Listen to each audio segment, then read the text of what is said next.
ಒಂದು ಖುಷಿ ವಿಚಾರ ಮಗುವನ್ನ ನೋಡ್ತೀನಿ ಅಂತ, ಇನ್ನೊಂದು ದುಃಖದ ವಿಚಾರ ಈ ಇಬ್ಬರು ಮಕ್ಳು ಇರಬೇಕಾಗಿತ್ತು, ಟ್ವಿನ್ಸ್ ಅಂತ ಹೇಳ್ಬಿಟ್ಟು ಮೊದಲೇ ಗೊತ್ತಾಗಿರುತ್ತೆ.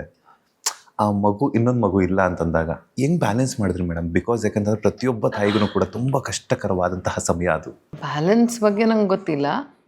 ಅದು ಹೇಮಾ ಚೌಧರಿ ಮೇಡಮ್ ಹಾಗೆ ಮಾತಾಡಿದ್ರು. ಅವರು ನನಗೆ ಫೋನ್ ಮಾಡಿ ಎಲ್ಲ ಹೇಳಿದ್ರು, ಭಾವನಾ ಏನು ಬೇಜಾರು ಮಾಡ್ಕೊಳ್ಬೇಡ ನೀನು, ಹೀಗಾಗತ್ತೆ ಅಂತ. She said another thing. Of course ಅವರಿಗೂ ಈ ಅನುಭವಗಳೆಲ್ಲ ಆಗೇ ಇದೆಲ್ಲ, ಅಂದರೆ ಅವರಿಗೂ ಮಗ ಇದ್ದಾನೆ, ಇದೆಲ್ಲ ಆಗಿರೋದ್ರಿಂದ ಅವ್ರು ಹೇಳಿದ್ರು, ನಿನಗೆ ಯಾವತ್ತೂ ಅದು ಮನಸ್ಸಲ್ಲಿ ಇದ್ದೇ ಇರುತ್ತೆ, ಮರುಕಳಿಸ್ತಾ ಇರುತ್ತೆ ಆ ನೆನಪುಗಳು ಅಂತ. ಆ್ಯಂಡ್ ವಿಚ್ ಇಸ್ ಟ್ರೂ, ಅದು ಬರ್ತಾ ಇರುತ್ತೆ ಯಾವಾಗ್ಲೂ. What if she was they here, what if ಅಂತ ಅದು ಹಂಗೆ ಅಂದ್ಕೊಳ್ತಾನೆ ಇರ್ತೀವಿ.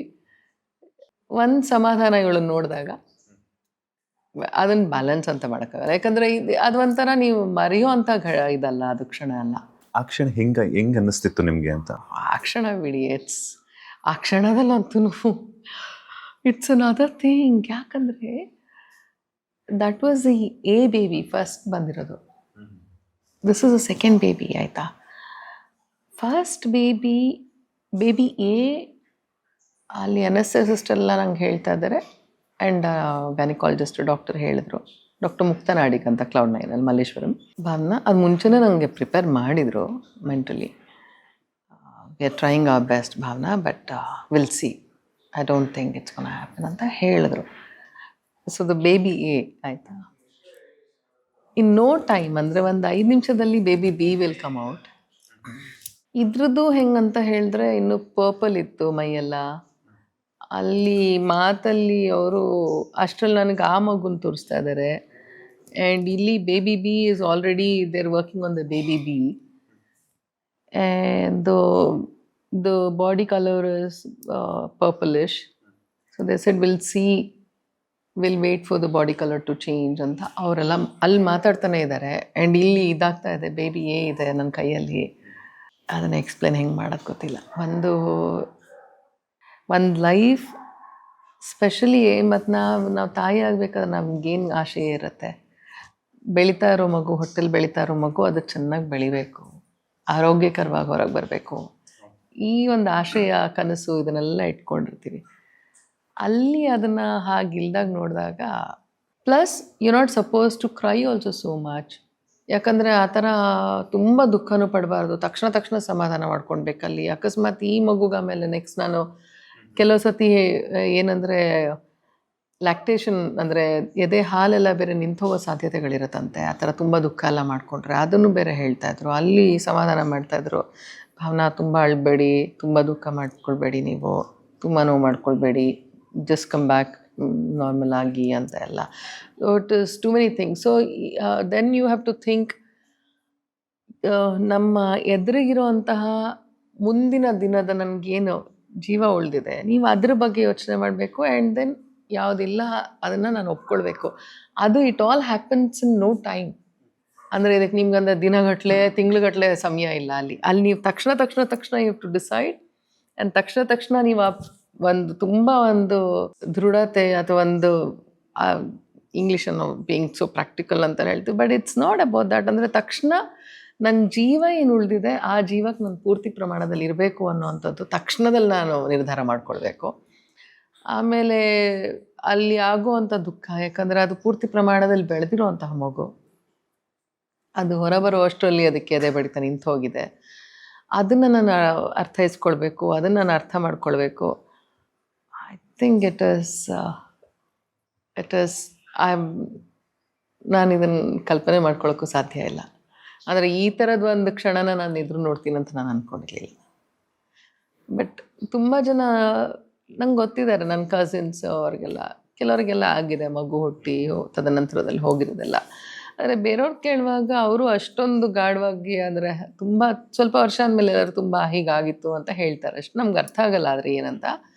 ಬಟ್ ಫಾರ್ ಎನಿ ವುಮನ್, ಯಾವ ಹೆಣ್ಣಿಗಾದ್ರೂ ಅವಳ ಗರ್ಭದಲ್ಲಿ ಒಂದು ಜೀವ ಆಗಲಿ, ಒಂದು ಇದಾಗಿದೆ ಅಂತ ಹೇಳಿದ್ರೆ ಖಂಡಿತವಾಗ್ಲೂ ಅವಳು ಜೀವಮಾನದಲ್ಲಿ ಅವಳು ಅದನ್ನು ಮರೆಯೋಕ್ಕೆ ಸಾಧ್ಯನೇ ಇಲ್ಲ. Because it's part of you. It's never something that you'll forget, you'll let go of it. It's like ಈಗ ನಾನು ಹೇಳಿದ್ನಲ್ಲ, ನನ್ನ ತಾಯಿ ಈಗ ನನ್ನ ಜೊತೆಲಿ ಇಲ್ಲ ಅಂದರೆ ನಮ್ಮನಾಗಲಿ ಅವರಾಗಲಿ 10 ವರ್ಷಗಳ ಆಗೋಯ್ತು. ಏನೇ ಅಂದರೂ she will be there always ಅಲ್ವಾ.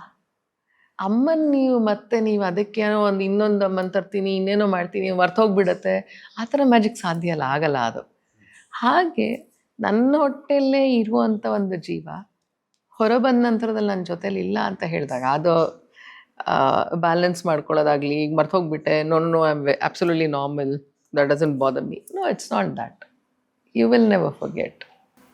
ಎಸ್ ಮ್ಯಾಮ್, ಒಂದು ವಿಚಾರ, ಒಂದು ಯಾರಾದರೂ ಒಂದು ಹೆಣ್ಣು ತಾಯಿ ಆಗ್ತಿದ್ದಾರೆ ಅಂತಂದಾಗ ಅವರ ತಾಯಿಯ ಒಂದು ಇರುವಿಕೆ ಅಂತ ತುಂಬಾ ಒಂದು ಇಂಪಾರ್ಟೆಂಟ್ ಆಗಿರುತ್ತೆ, ತುಂಬ ಮುಖ್ಯ ಆಗುತ್ತೆ. ಯಾಕಂದರೆ ಅದರಲ್ಲೂ ಇನ್ನೊಂದು ಏನಂದರೆ ಈಗಿನ